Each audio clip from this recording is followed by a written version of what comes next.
ആറ്റുകാൽ പൊങ്കാലയ്ക്ക് തയ്യാറാക്കുന്ന നൈവേദ്യങ്ങളിൽ ഒന്നാണ് തെരളിയപ്പം.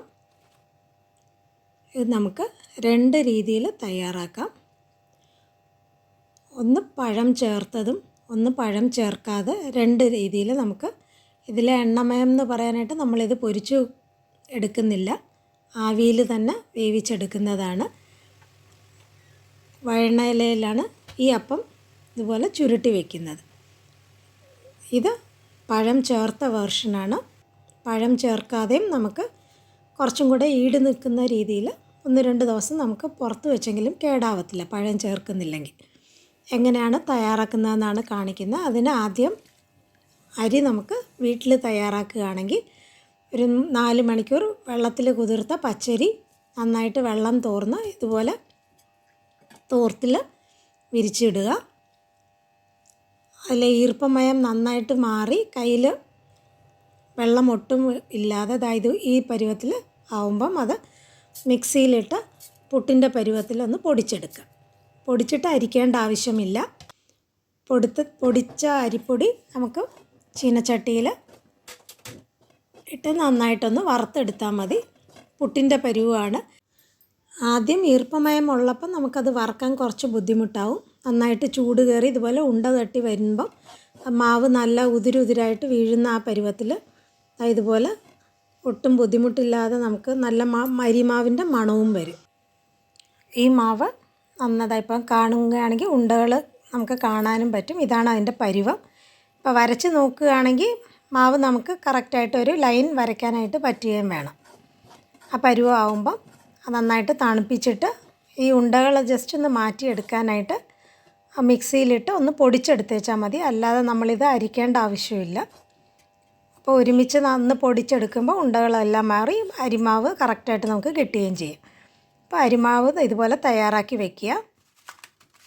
ഇനി ആദ്യത്തെ രീതിയിൽ എന്ന് പറയുന്നത് പഴം ചേർത്തിട്ടുള്ളതാണ് കാണിക്കുന്നത്. ഇപ്പോൾ ഫ്രഷായിട്ടുള്ള വഴണയില കിട്ടുകയാണെങ്കിൽ അതാണ് എടുക്കേണ്ടത്.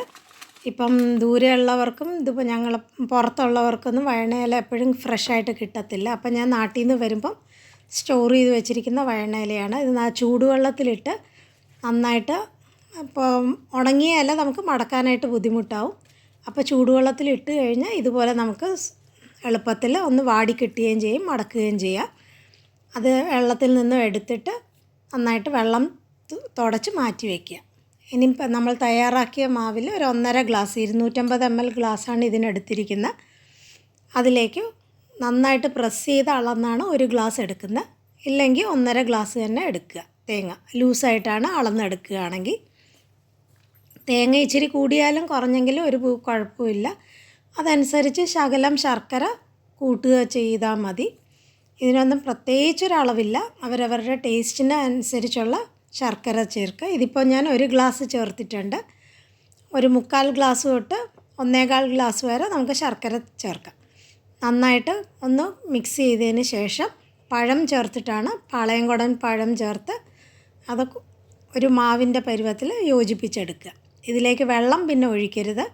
തേങ്ങയും ശർക്കരയും പഴവും കൊണ്ട് വേണം നമുക്കിത് കുഴച്ചെടുക്കാനായിട്ട്.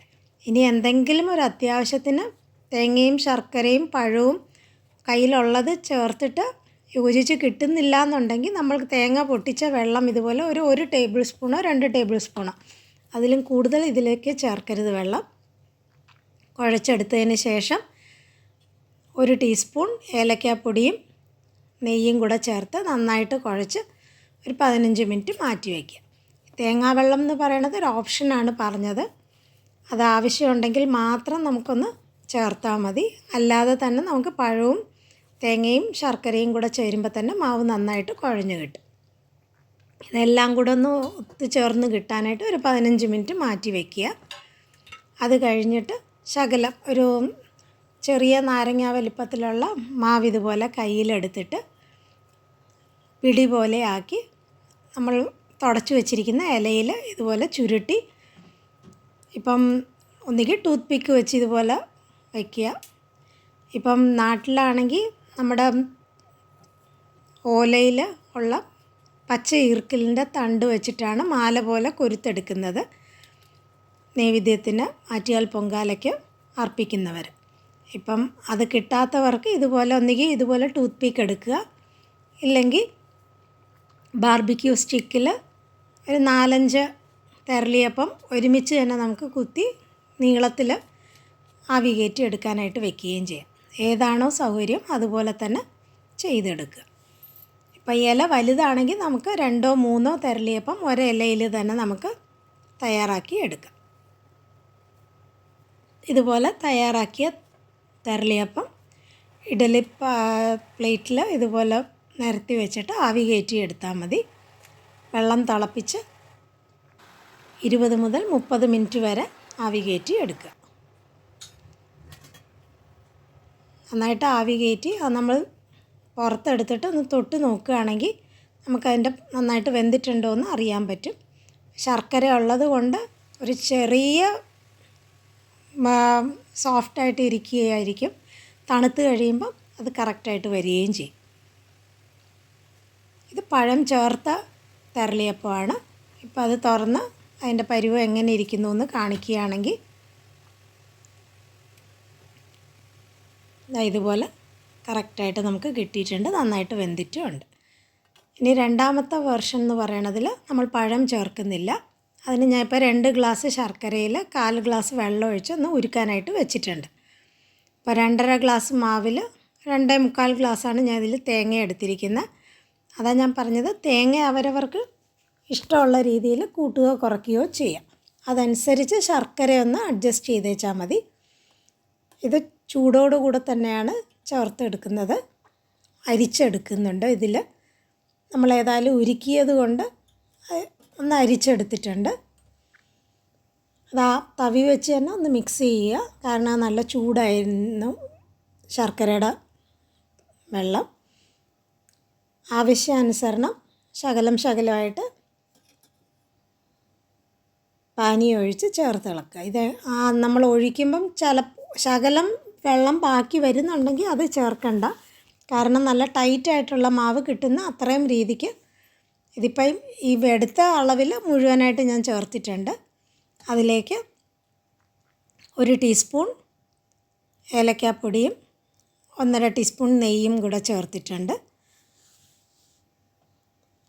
കൈ കൊണ്ട് നന്നായിട്ട് കുഴച്ച് ഒരു 15 മിനിറ്റോളം മാറ്റി വയ്ക്കുക. ആദ്യം തയ്യാറാക്കിയ അതേ രീതിയിൽ തന്നെ നമുക്ക് തെരളിയപ്പം തയ്യാറാക്കിയെടുക്കാം. ഈ രീതിയിൽ തയ്യാറാക്കുമ്പം ഫ്രഷായിട്ടുള്ള വഴണയിലയാണ് എടുക്കുന്നത്. ഇത് കിട്ടുകയാണെങ്കിൽ നമുക്കിത് തന്നെ എടുക്കുന്നതാണ്. ആ മണം കുറച്ചും കൂടെ തെരളിയപ്പത്തിൽ കറക്റ്റായിട്ട് കിട്ടും. മറ്റേ ഉണങ്ങിയതാണെങ്കിൽ ഈ പച്ച ഇലയുടെ ഫ്രഷ് ഇലയുടെ ആ ഒരു നല്ല ആ ഒരു മണം അത്രയും കിട്ടത്തില്ല. എങ്കിലും നമുക്ക് ഇല്ലെങ്കിലും ആ ഉണങ്ങിയ തെരളി ഇല വെച്ച് തയ്യാറാക്കുകയാണെങ്കിൽ നമുക്ക് തെരളിയപ്പത്തിൻ്റെ സ്വാദ് അതുപോലെ തന്നെ കിട്ടുകയും ചെയ്യും. ഇതിപ്പം ഫ്രണ്ട് വന്നപ്പം എനിക്ക് ഫ്രഷായിട്ട് നാട്ടിൽ നിന്നും കൊണ്ടുവന്നപ്പം തയ്യാറാക്കാൻ പറ്റിയെന്നേ ഉള്ളൂ. ഇതുപോലെ ഇലയിൽ തെരളിയപ്പം അടുക്കി വെച്ചിട്ട് ആവി കയറ്റി എടുക്കുക. ഒരു അരമണിക്കൂറോളം, ഇത് ക്വാണ്ടിറ്റി കൂടുതലുള്ളതുകൊണ്ട് ഒരു അരമണിക്കൂറോളം ആവി കയറ്റി എടുക്കുക. ഇതുപോലെ 2 രീതിയിലും നമുക്ക് തെരളിയപ്പം തയ്യാറാക്കി നോക്കാം. ആറ്റുകാലമ്മയുടെ പൊങ്കാലയ്ക്ക് ഇതുപോലെ എല്ലാവരും തയ്യാറാക്കി നോക്കുക.